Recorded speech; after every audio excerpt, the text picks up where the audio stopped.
Hello and welcome to this evening's Empower Hour with Cameron Brooks. And now, as we do, I will read the land acknowledgement. We acknowledge with respect as non-native people that the land on which we stand, live, and learn is the traditional territory of the Ute, Cheyenne, and Arapaho peoples. We also recognize the 48 contemporary tribal nations that are historically tied to the lands that make up the state of Colorado. We honor elders past, present, and future, and those who have stewarded this land throughout generations. We also recognize that our government, academic, and cultural institutions and our nation itself were founded upon and continue to enact exclusions and erasures of Indigenous peoples. May this acknowledgement demonstrate a commitment to working to dismantle ongoing legacies of settler colonialism, oppression, and inequities, and to recognize the hundreds of Indigenous nations who continue to resist, live, create, and uphold their sacred relations across their lands. Let us seek to understand what it means to be in right relationship today with the traditional stewards of this land and with this land itself and all the creatures that inhabit it. And now I'd like to welcome our guest. Cameron Brooks has 25 years experience in clean energy markets and environmental advocacy. As both a consultant and in-house executive, he is passionate about building coalitions, crafting public policy, and leading organizations dedicated to technology innovation in the electricity and sustainability sectors. Currently, he manages 2 integrated companies that provide a full suite of advocacy, research, and analytic services to advanced technology companies, trade organizations, philanthropies, and government agencies. Both companies integrate his personal mission to influence and create new markets for distributed energy. A fun fact that Cameron shared with us is that his enthusiasm for microgrids and renewable energy runs very deep. An example of this is while on his honeymoon in the mountains of Nepal 24 years ago, he made his wife take a detour of several miles to see a solar-powered guest house, a fact that his wife did not think was that fun and reminds him from time to time about it. Thank you so much, Cameron, for joining us tonight.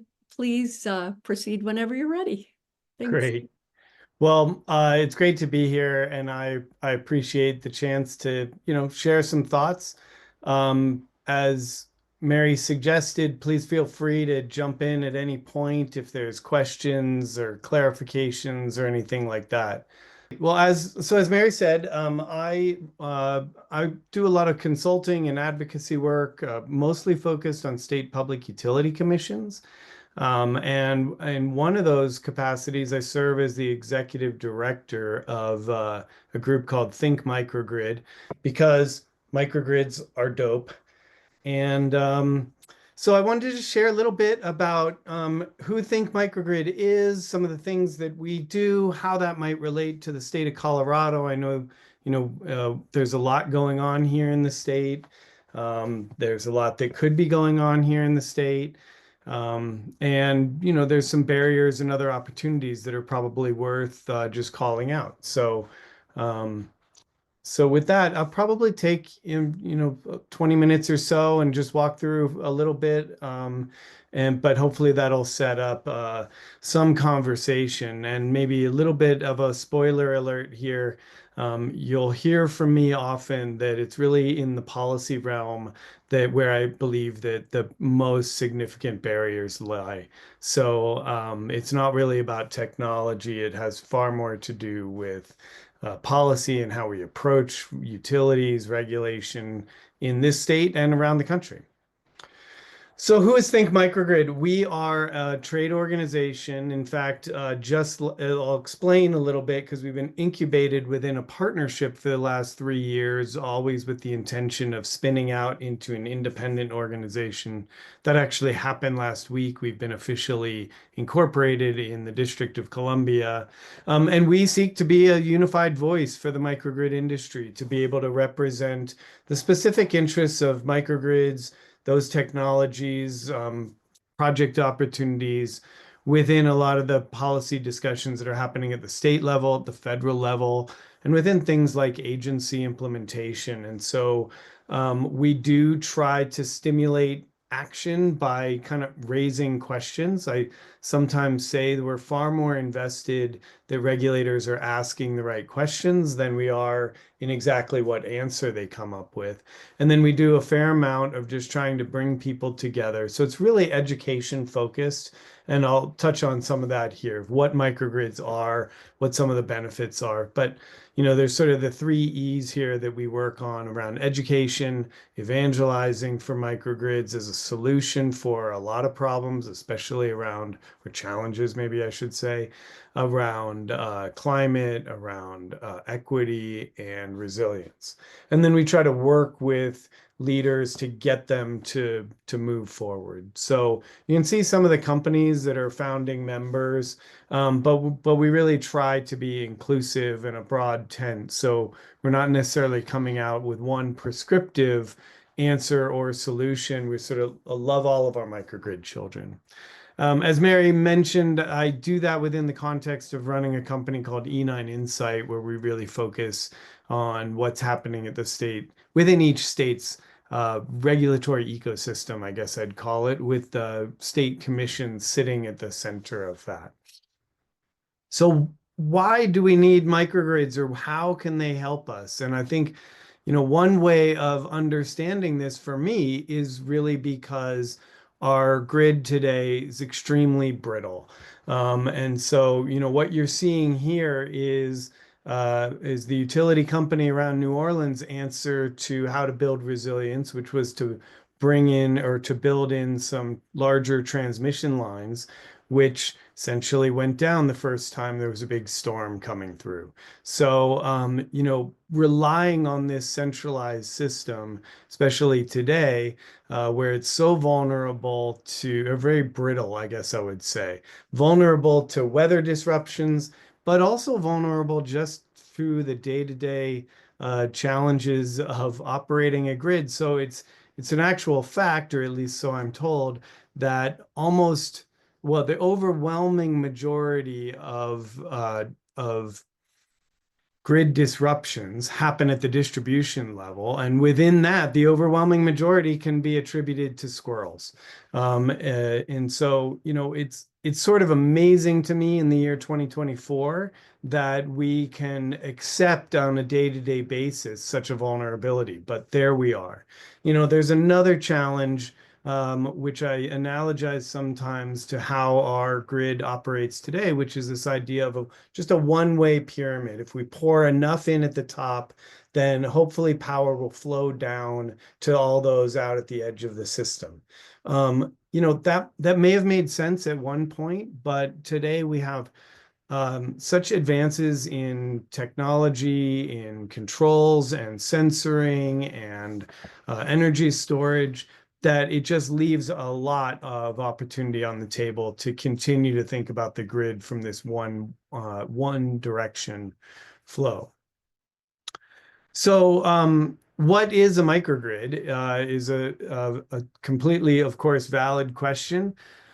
And so I wanted to just offer a little bit of at least how we define it. And so there's a couple of characteristics, which is that it's an independent cluster of distributed energy resources that's intelligently managed. And so that means that it can operate in an independent islanded mode, but also that it is interconnected to the grid and can be interactive with the grid. And so that level of flexibility and that level of resilience allows microgrids to provide benefits both under black sky conditions and under normal operating blue sky conditions. And so, wanted to maybe touch on a little bit what some of these core value drivers are. And for me, it really comes down to three. So there's a value around resilience, keeping the lights on, continuing to have access to energy.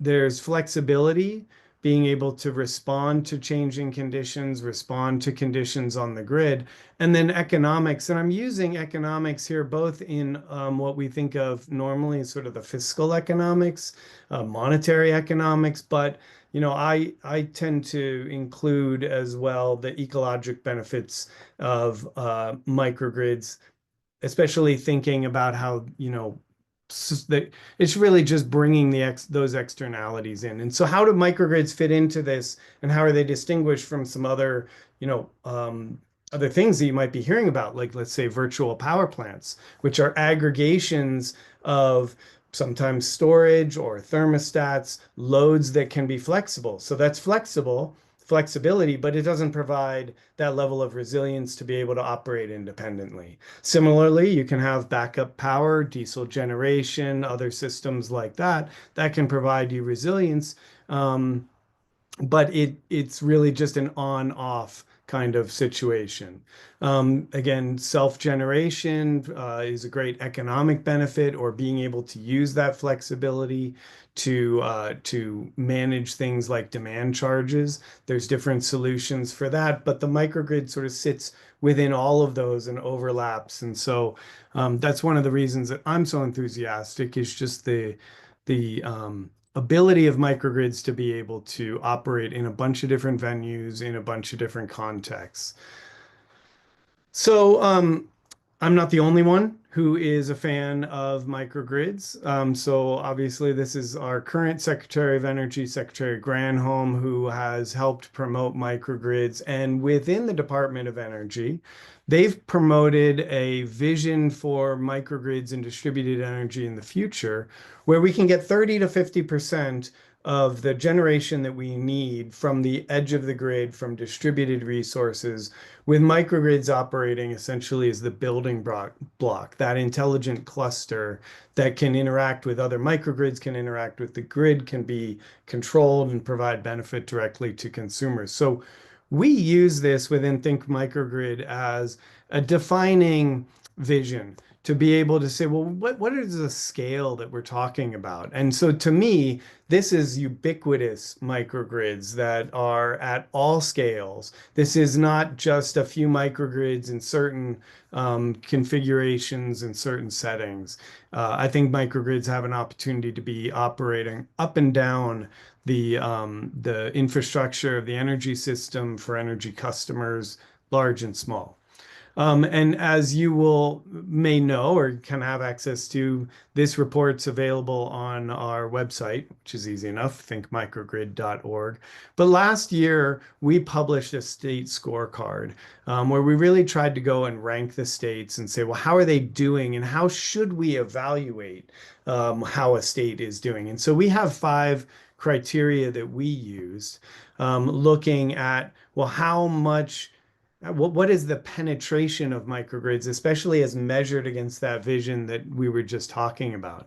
And what we quickly learned is that we're nowhere close. There's a few states, Hawaii perhaps, maybe, that have microgrid penetration that's, let's say, more than a single percent. But most are well below 1%, sometimes below 0.01%. So we've got a lot of opportunity there. But we also looked at whether the state is actively engaged in trying to reform policy, whether microgrids are tied into a broader resilience strategy, whether there are opportunities for the microgrids to actually participate in markets, whether those are wholesale markets at the bulk power system level, but importantly as well, we think there's a lot of opportunity to develop local markets. And then finally, whether it is being integrated in with a broader set of equity priorities or goals. One of our conclusions, as I gave you the headline before, is, we really see that policy and not technology is the limiting factor here. I mean, it is truly amazing how I have been in this space for quite a while. I have made my wife go out of her way in different contexts for many, many years. But so it feels like this is something that we've sort of been waiting for. And really over the last 10 years, I think the capabilities of the technology are just so fantastic that it gives me a lot of enthusiasm.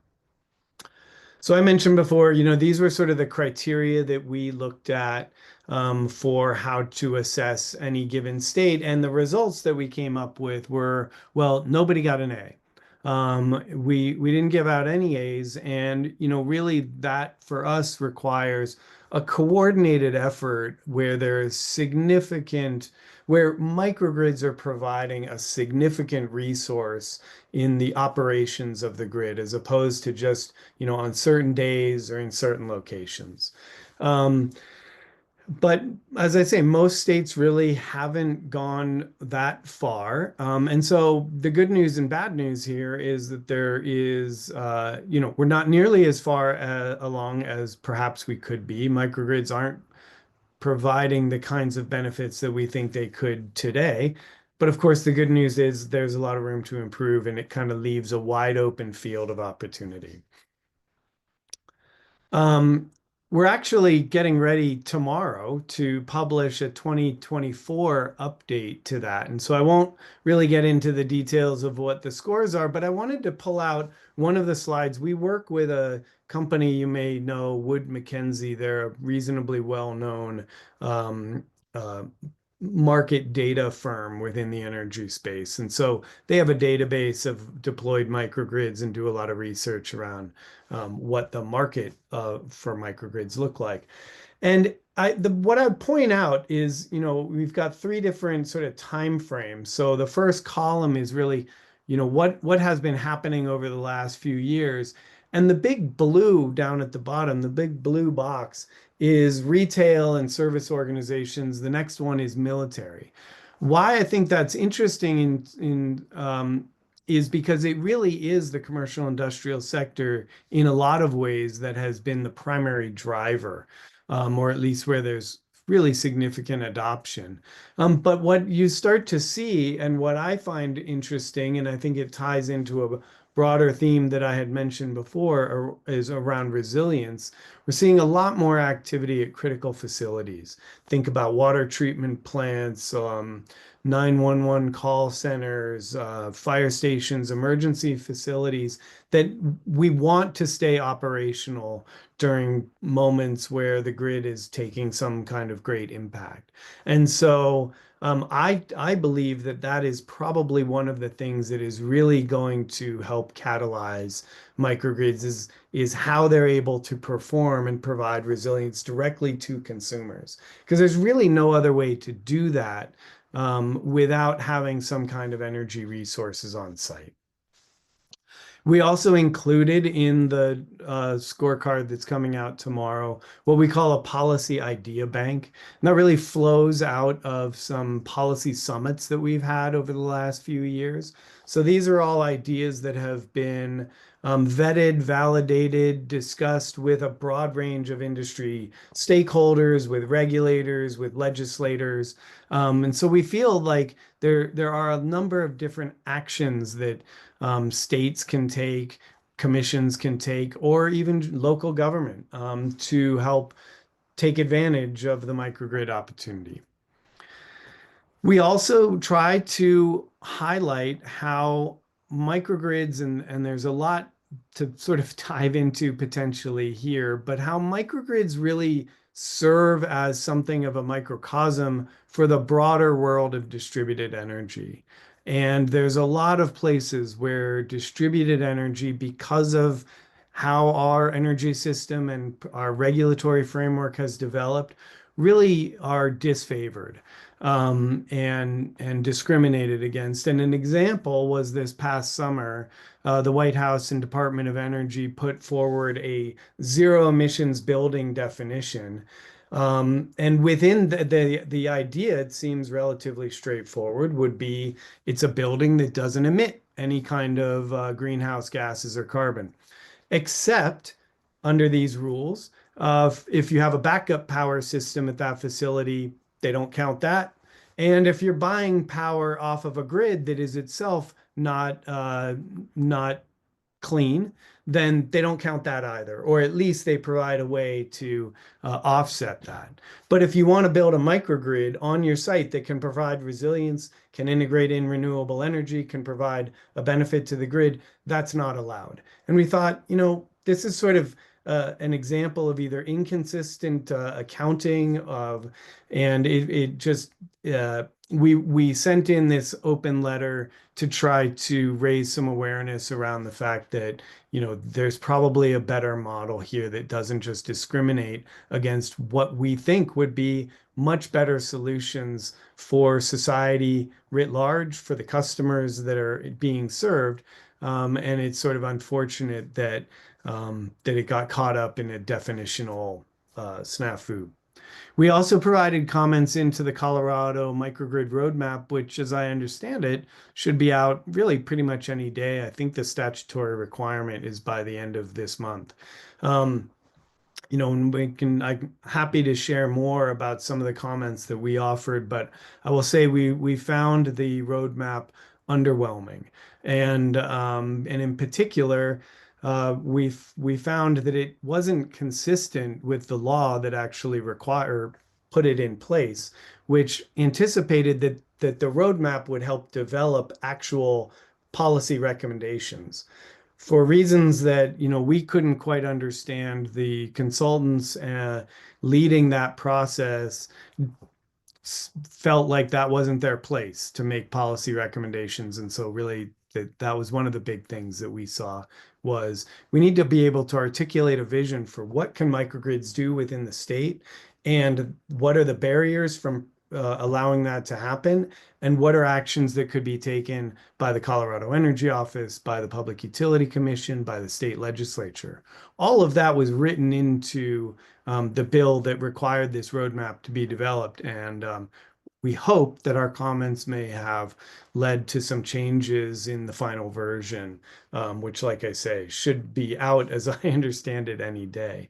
And one of the other things that we called out was highlighting, I'll just maybe go back, this last or third recommendation is we thought that the recommendations should align with the type of microgrid.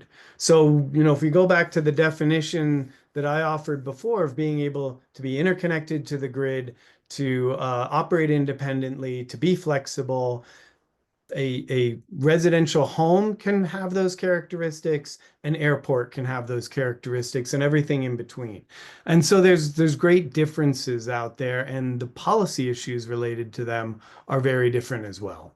And so we put out, part of our overall objective, to go back to that educational mission, is to build up a catalog of resources that can help people understand, and especially decision makers understand, what are microgrids, what are the different policy issues that we should be considering and addressing. And so there's three primary criteria that we use to develop the taxonomy, which is essentially, where are you interconnected to the grid? At some level, that's pretty much the same as, are you large, medium, or small? But more technically, I suppose you can start to look at where is it connected to the distribution grid, primary voltage, secondary, et cetera, et cetera. But small, medium, and large, is it serving a single customer or is it serving multiple customers?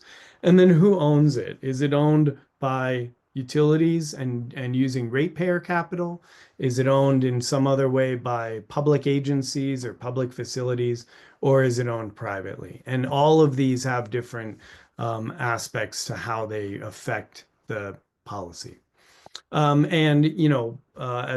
we were just talking about, I mean, the where it connects and how big it is has a huge impact, at least in terms of how we think about what the value is. So one of the observations that I would make is I think that microgrids provide a great way of understanding that if we can use the services of the microgrid at the same scale that it's operating, that is going to almost always be the most efficient, most effective way to do it, and the most cost efficient way to do it.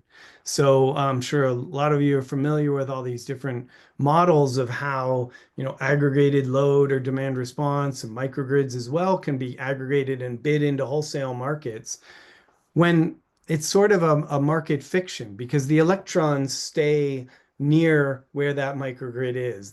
They're not actually flowing up into the bulk power system.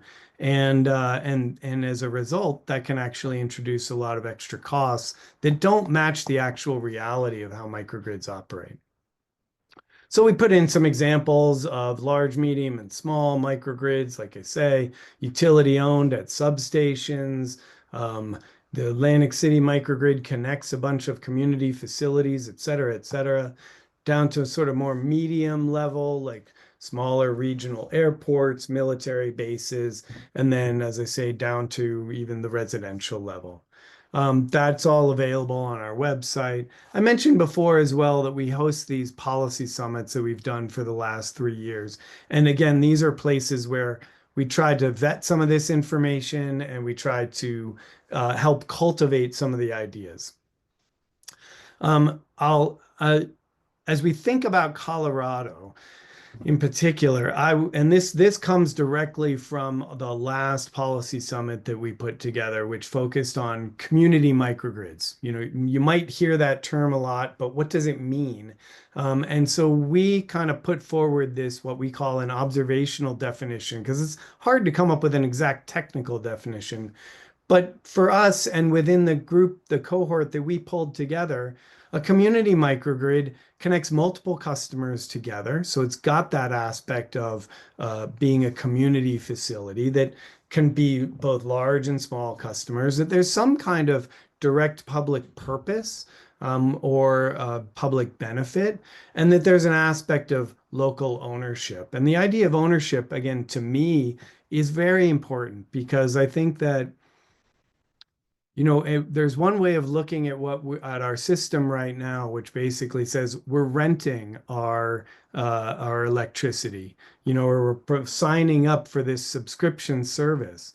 But most of us have great experience knowing that wealth gets created through ownership. We do that by owning our houses or our cars.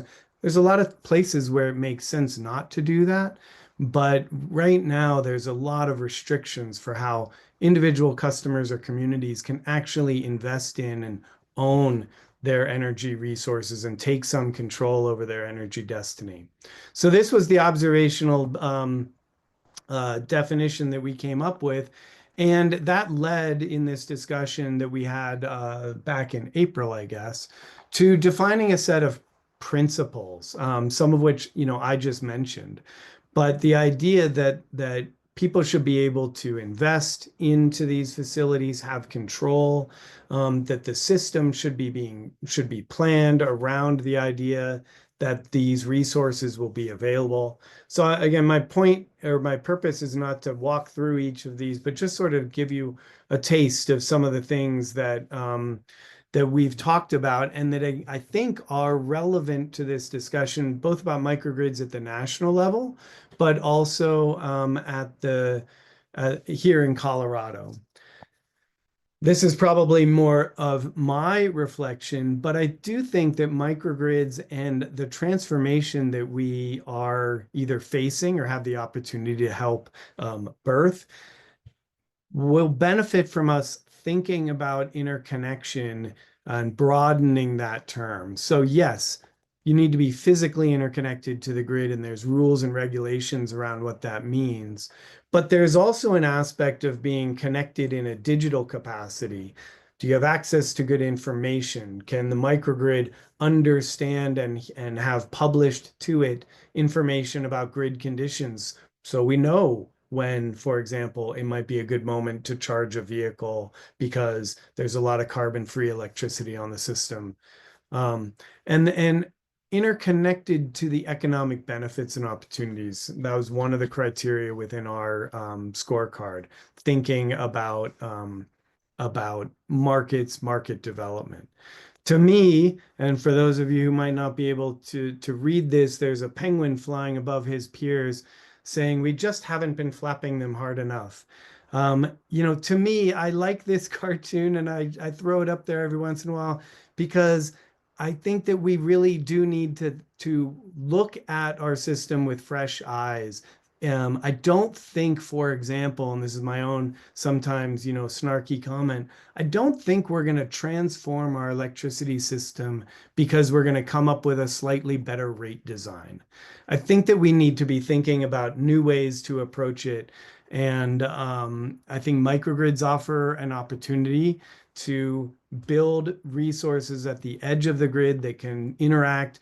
And that really sort of brings into question um, whether or not the models that we're using right now really work towards that end. I mean, I'll just say from my own, again, personal point of view, um, I would love for the distribution system, our electric distribution system, to be operated on an open access model in the same way that our bulk power system is.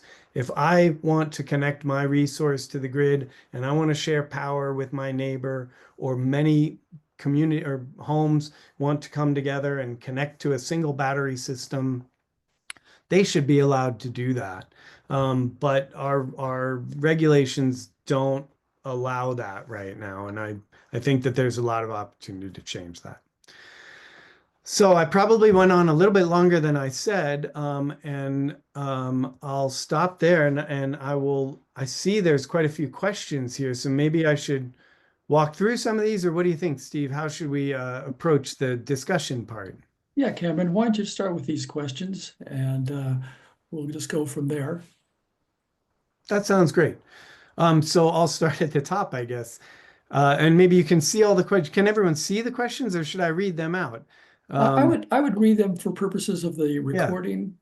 So how would microgrids positively impact a long docket number? So you know what? That looks like it's coming from RJ. RJ, I'm not familiar with that docket by number. I spend a lot of time tracking dockets, so they blur. Can you maybe help remind me what that I is, think I can or are you help. talking Yeah. just about time of use rates? Yeah, I think if you would speak to time of use rates, I think that's what's being referred to here. Okay. Well, look, I mean, at one level, the flexibility and the ability to have local control, local, whether that's at your house or at your building, um, it means that a microgrid can operate in an ideal capacity as effectively as possible against any kind of time of use rate. So that, if it makes sense to store energy on site and then be able to, consume that and reduce whatever you're importing from the grid because there's a high rate in that moment, then, it allows that. I don't know a lot of, I don't know the details of the rate structure here in Colorado to be able to, sort of speak specifically about what those economics look like. But, broadly, I would say microgrids just offer that flexibility. So KK wants to know, did Think Microgrid have a role in the Colorado Microgrid roadmap other than that of the general public comment? And the short answer is no. So we were a stakeholder just like everybody else, and that's why I mean that's actually core to the mission of Think Microgrid, is to be able to represent the microgrid industry more broadly in settings like that. So we participated in the workshops. We participated through the different comment opportunities that they had. Leslie, you can get a copy of sorry. How can we get a copy of the Think Microgrid comments on the Colorado roadmap?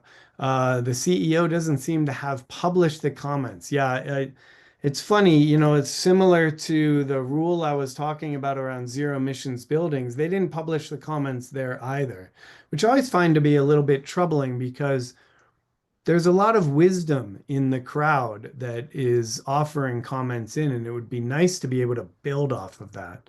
So I'm happy to share those comments. Those are, I don't know if those are on our website. Now that you're saying it, I don't think that they are. And so that might be something we need to correct. But I'm happy to share that with anybody. And my contact information is up on the screen, and I'm sure, will be widely available. Okay, Martin has a question. Years ago, Leslie organized an excellent one-day conference on mini grids in cooperation with the ideologically extreme Independence Institute. I think I was there. On the libertarian side, there was enthusiasm about the ability to decouple from centrally controlled energy. Is that support still there? And if so, do you expect these people might have a positive impact on the evil Trump administration? You know, probably like a lot of people on this call and out there, uh, I really have no idea what's going to happen after January 20th. And that's true in the energy space. That's true across a broad range of social topics. Um, and so the truth is, I really don't know. I will say that I think that for exactly the reasons that were called out in that comment, there is a strong opportunity and alignment around that, whether you want to call it libertarian political side or those who view utility systems similarly to government, and they don't like that kind of control, and they want to have um, more ability to take the reins of what they're doing. And so that's one. I think there's a drive towards independence that could could manifest in some interesting ways in the new administration. I think that there are going to be an ongoing need for resilience. So, just to take examples locally, the idea that here in Colorado, here in Boulder, where I live, this summer, they shut off the power lines or shut off different circuits around the city as a response to a wildfire threat. The idea that some customers were able to operate just almost like nothing had happened because they had battery systems at their home that could kind of ride through that outage, and others were just left completely in the lurch. I don't think that that kind of disparity is going to last very long, because I think people are going to look across the street and say, "Hey, honey, how come they have their lights on and we don't? Change that." And and that combined with that independence that we were just talking about means that I don't think there's a good reason why any regulatory system or political structure would be allowed to kind of prevent that level of personal safety. How that exactly translates in the new administration, I don't know, but I'm optimistic that this might be an area where there can actually be some constructive activity. So, See, if I could also interrupt you from yes, moment, please. Cameron. There's a request to put the community energy policy principles slide up. Sure. And there's no question around it, but I think somebody wanted to Yeah, and I'm re-examine happy, that. more than happy, and I don't know if they'll be posted, but more than happy to share these with anybody. So, Great. And then there is a question here from Paul, who says, what is the intersection between microgrids and greenhouse gas emission reduction? How much effect on emissions could microgrids have? well, uh, like any consultant, the go-to answer is it depends.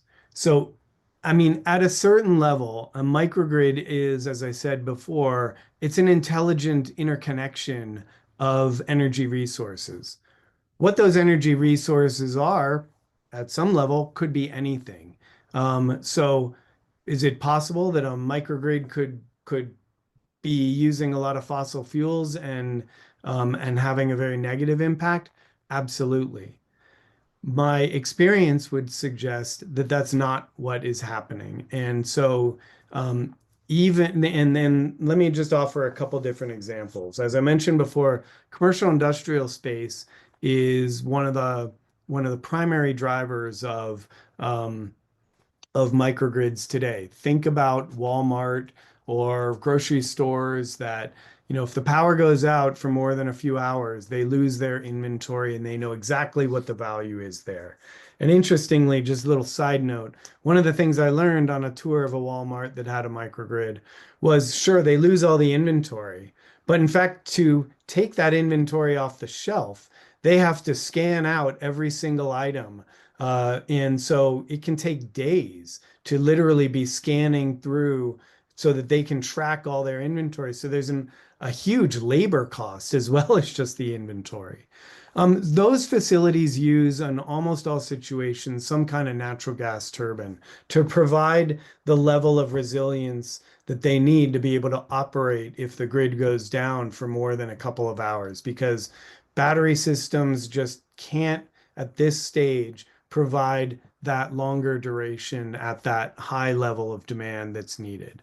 That said, so at one level, you could look at that and say, well, I don't like that natural gas, but it is by far more efficient to do that from a carbon perspective than to continue to be using the electricity coming off of the grid. And most of those facilities are then also installing solar and other kinds of clean energy generation. So, I mean, I think there's a huge opportunity, but it really depends on how people want to use them. Great, thank you. We can go back to the Q&A then with RJ. Sounds good. So the question from RJ is, do you envision any leverage using microgrids that communities may have as they negotiate upcoming PSCO franchise agreements? Boy, I sure hope so. And again, this is one where I say, there's a lot of technical opportunity. And so at some level, it comes down to a matter of political will.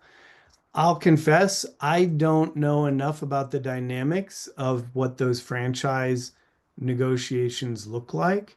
Um, but I will also say that one of the biggest barriers to microgrids today is that every state, including Colorado, has a franchise rule that restricts anybody, any entity, community or otherwise, from crossing property lines, from crossing private property lines with electric infrastructure. So that means that you can't build a community microgrid. Community microgrids are functionally illegal in just about every state of the union and in every community to protect the monopoly franchise that operates. Again, I think that's something that made sense perhaps in the early days of the electric industry, but it just clearly doesn't make sense anymore because it's preventing very beneficial configurations. I'm enthused by the idea that communities can take more charge and I'll give you an example. Some of you may have followed the city of Ann Arbor in this most recent election, approved the city to develop a supplemental utility. What that means is that citizens within Ann Arbor will still receive power from the local utility, but that the city now has the authority to build things like shared battery systems and connect multiple properties. And they can do that because they have, as I understand it, and I'm not an attorney, a home rule charter. And I know that a lot of Colorado communities have home rule charters. So, I think it's a great question. I don't know that I have the exact answer, but those are the things that I would be looking at in terms of how microgrids can play a role. Great. Let me just follow that up with a question about access to, as you called it, the distributed system on an open access model. So do you see community choice energy as the vehicle for doing that, or is there other things you have in mind? Well, I think the community, look, I'm a big proponent of community choice energy, but community choice energy, just to be clear, well, the primary manifestation of community choice energy that I'm familiar with is really to be buying the electrons and just simply going out into the market to purchase the electrons, whether those are clean electrons or cheaper electrons, in a way that sort of steps around the incumbent utility.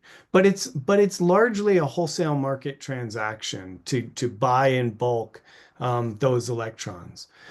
Now, the question that I think is most interesting about community choice energy is then might be the plans for those entities to invest in energy infrastructure locally. So might they, instead of, let's say, buying electrons off of a larger market, build facilities locally that can produce power? That becomes very interesting, and I think has an interesting interplay with the idea of community choice energy. But perhaps a little bit like the question of, well, are microgrids, good from a carbon point of view? It sort of depends, the community choice energy is a tool and a mechanism, and it depends on how it's wielded. Great. So there's a question coming in from the chat that you may not see, and it's Okay. from Julie Zenizer. It says, "Do you see ways Boulder could use more microgrids at this time, and how can we learn how to help our legislators reframe policies that will help allow microgrids?" Yeah. Boy, I mean, again, the short answer is yes. The long answer is I could probably go on for a long time about different applications of how either the city of Boulder could use microgrids, or how microgrids could be deployed locally to enhance the energy infrastructure. I've used a few times the idea of wildfire risk, which is very present here in our community, clearly.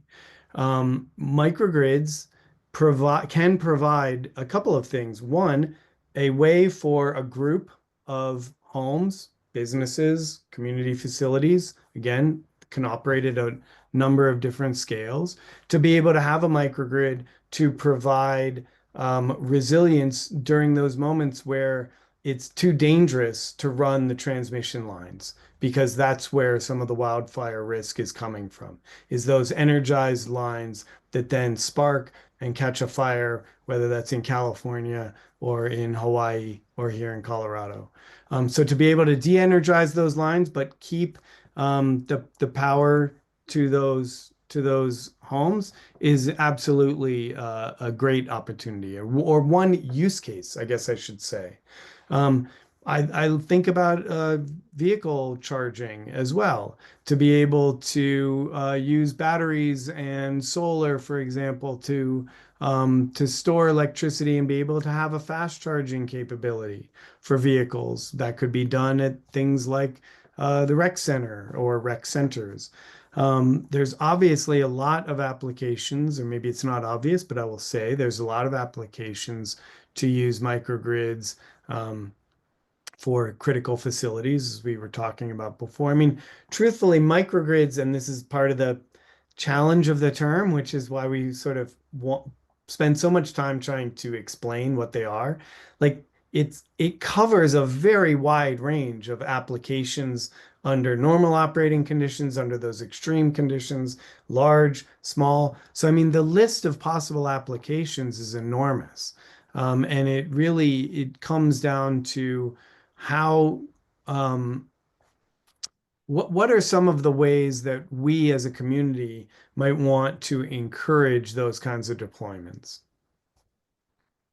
Yeah, with respect to the legislature, have you have any model legislation that you're proposing for cities and entities that are in a IOU but want to be able to exercise more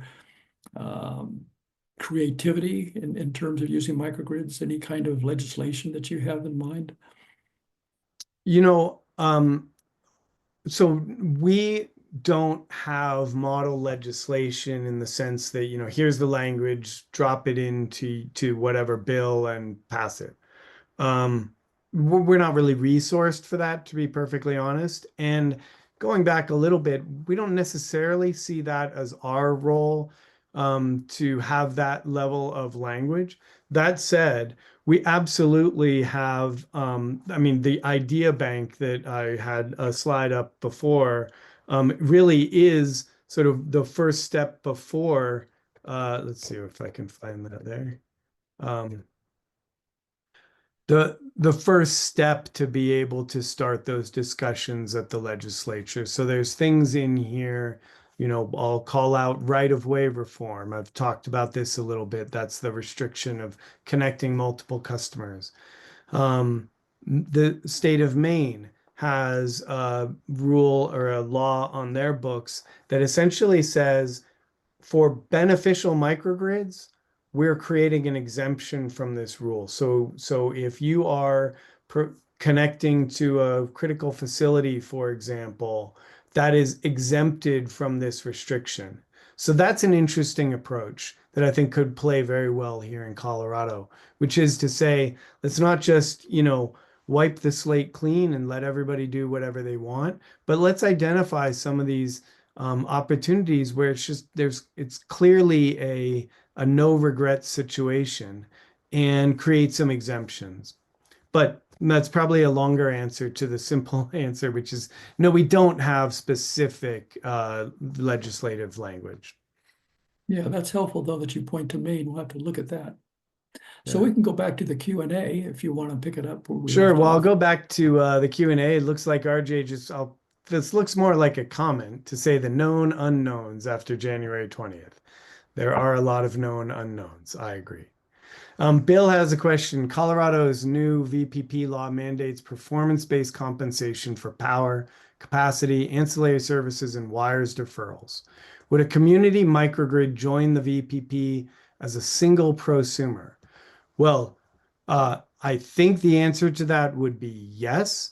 I don't know enough about how the VPP rule is really set up to whether they get into that level. My understanding is that it's not just an open market for anybody who has a resource to connect to the VPP, but more that it's a requirement that the utility develop a virtual power plant and aggregate those resources. So if I'm correct about that, and I'd be happy to be corrected by anyone here that knows a little bit more, that says to me that really there's still a gatekeeper function that the utility is playing around who they can contract with or who they will bring into this virtual power plant. So, you know, that says to me it might be a little bit complicated. And I think, you know, without getting too wrapped into the failures of our regulatory model right now, I think for me it's pretty clear that the incumbent utilities have an enormous amount of power, an enormous amount of influence, and they are singularly focused on ensuring that only ratepayer capital can be used to be invested into energy infrastructure because that's where they make their money. If I'm right about that, if that is true about that level of control that they have, it makes me very skeptical of virtual power plant mandates, performance-based rates, because at the root, the challenge is we've given a gatekeeper function to a non-disinterested party and into a field that is fraught with moral hazard.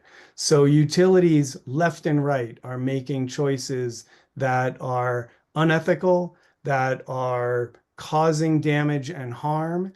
And so I don't think that we get out of that by coming up with a performance-based model where they still have the reins to control and describe and design what those systems look like.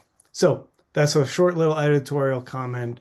But I don't know exactly what the requirements are about whether microgrids, how microgrids and any customers participate in the proposed virtual power plant. Great. Okay, I think you have one again from Leslie. I got one from Leslie. Yes. Can you elaborate a bit more on the connections and differences between virtual power plants and microgrids? Well, I guess what I would say is, and I'll go back to this pyramid that I had here.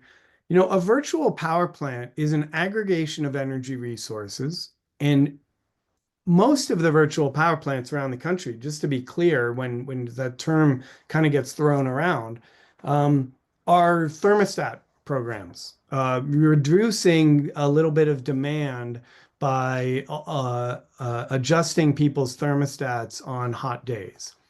Now that's fantastic, and we want that kind of load flexibility, but that doesn't provide any kind of resilience for the customer on the other side. You can't operate your house off of the thermostat. Now, are there configurations where customers might have battery systems that could provide individual resilience to that customer and be used in a flexible manner by the energy system more broadly? Absolutely. But it's not really what we're seeing right now. And so I'll maybe just to answer that question or to elaborate on those connections, microgrids offer that level of load flexibility and can be operated in that way and provide a level of resilience either at the community level or at the individual level. And so you sort of get both.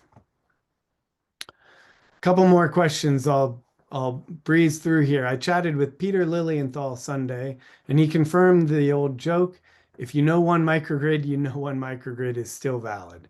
Can you speak to where we are with cookie cutter microgrid systems that do not have huge engineering study costs attached, often half of the projected cost? Well, I'd say, sort of two things. I mean, yes, I can point to any home that has a battery, Tesla Powerwall and solar and can disconnect and has the right kind of switching equipment to be able to politely disconnect and reconnect to the grid. That's absolutely a microgrid, and there's an application there. I focus a lot, not necessarily on what are the engineering requirements to build the systems together, but what is that interconnection opportunity, or what does that look like? And is there a way, for example, I'm trying to go back to this slide, to get some standardization around what does it mean to have a flexible interconnection? And what does it mean? What are some of the rules and requirements, as I said before, around data access, things like that? So I guess one other thing, and this starts to get into the business model of different companies, which again, I would say is not necessarily my role or think microgrid's role per se, but some of our members, for example, are absolutely deploying microgrids in a modular fashion. So and that includes fuel cells as resources for primary power, or backup generation, as we were talking about before, for long durations. And so there are module approaches to that. Then the whole idea of doing it that way to, let's say, daisy chain together generation, fuel cells, battery systems is exactly to try to get at more of a cookie cutter approach.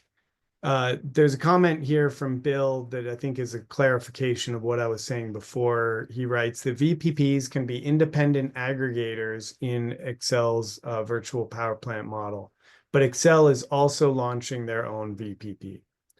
James says, you spoke of Maine. What do you know or speak about the Chelsea, Massachusetts microgrids? That we have been developing some profiles of different microgrids. The Chelsea community has built some microgrid systems. I honestly don't know enough to really comment a lot here on exactly how they've set that up, but I do know that it's very well regarded, I guess I would say. So it's an area I'd like to learn a little bit more about, that specific project. Leslie asks, how do we move beyond the monopoly control you described? Boy, I wish I had the answer to that. I mean, I know some of the principles and I know what I'm trying to fight for. And maybe this goes back to the question of, what might happen after January 20th and where might there be alignment? I mean, there is a principle within our country's regulatory approach, whether it's around electricity or anything else. And in fact, the origins of it from a Supreme Court point of view really come down to the rail system. But there's an idea of a bottleneck facility of um, having such control over access to such a critical part of the infrastructure that you can wield that power in an anti-competitive way, and that at that point the government has a right or maybe even an obligation to step in and to be able to provide open access.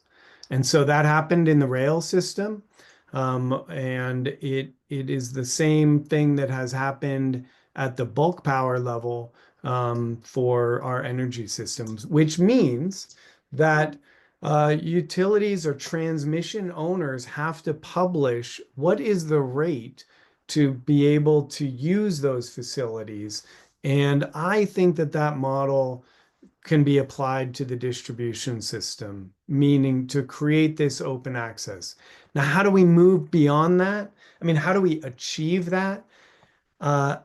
Again, I really wish that I had the simple answer. I think it has to rely on, or it has to incorporate, maybe I should say, a recognition of how much influence the utility industry has right now and how it's wielding it. And Leslie, you know this better than anybody.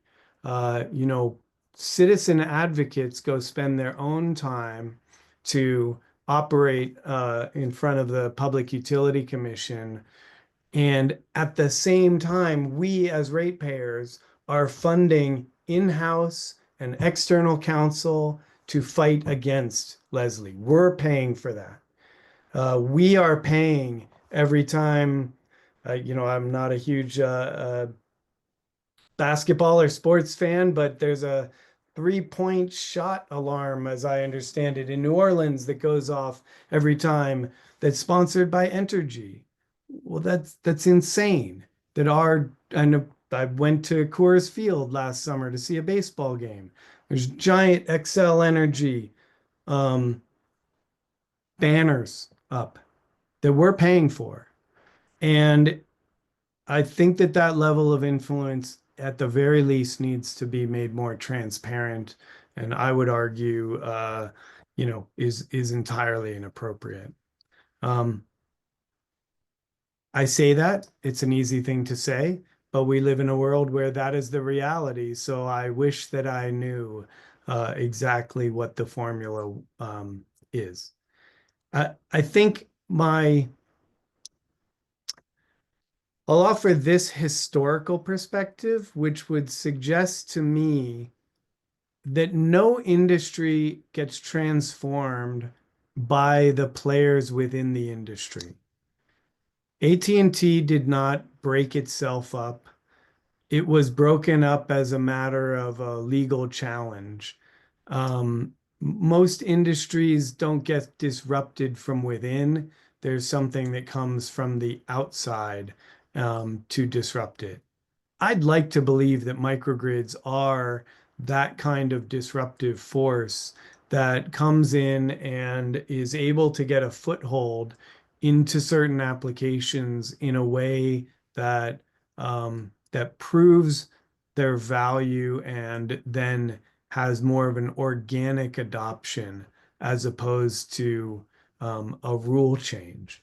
And that level of adoption forces other rule changes and regulatory changes. So that's one of perspective on what might be a theory of change. But man, there's so many different dimensions to it that I just don't know. I know that's kind of a non-answer. There's one more question here. There's Leslie just saying thank you. I thought that was another question, so I will get rid of that. But Bill writes, our IEEE Standard Committee P2988 virtual synchronous machines was published last month. This will allow high numbers of inverters to sync to each other without a microgrid controller. Will this accelerate microgrid deployment? Boy, I don't know the answer to that. I sure hope so. I mean, the idea that we can have a lot of different energy resources that are operating at different scales and that are interacting with one another in a dynamic way and not just one prescriptive model is to be encouraged. So I hope that that level of coordination that could be available to, otherwise independent pieces of technology that can be coordinated remotely in that way. I think that would be great. I imagine there will continue to be amazing applications where a microgrid controller that's controlling, the resources within that microgrid will continue to be there as well. But I'm sure others on this call are much better positioned to get into some of those technical details than I am. Great, thank you, Cameron. And if there anybody else who has a question, now's the time to pose it. Let's see, Leslie has something that she just put up. Leslie is pointing out all of the things that we don't have on the Think Microgrid website, and she's absolutely right. So there are summary documents that we created and circulated from the policy summits. I'm not sure that all of those are up on the website. There are some comments that we have provided to the Colorado Energy Roadmap or Microgrid Roadmap, for example. The Policy Idea Bank, I mean, on this one, I will at least say that's incorporated into the 2024 state scorecard update that hasn't been published yet. That's coming out tomorrow. So, we will get that out there. But as I said at the beginning, we're actually in the process right now of standing up as an independent organization, and that's going to include over the next couple of months revamping the website. So stay tuned.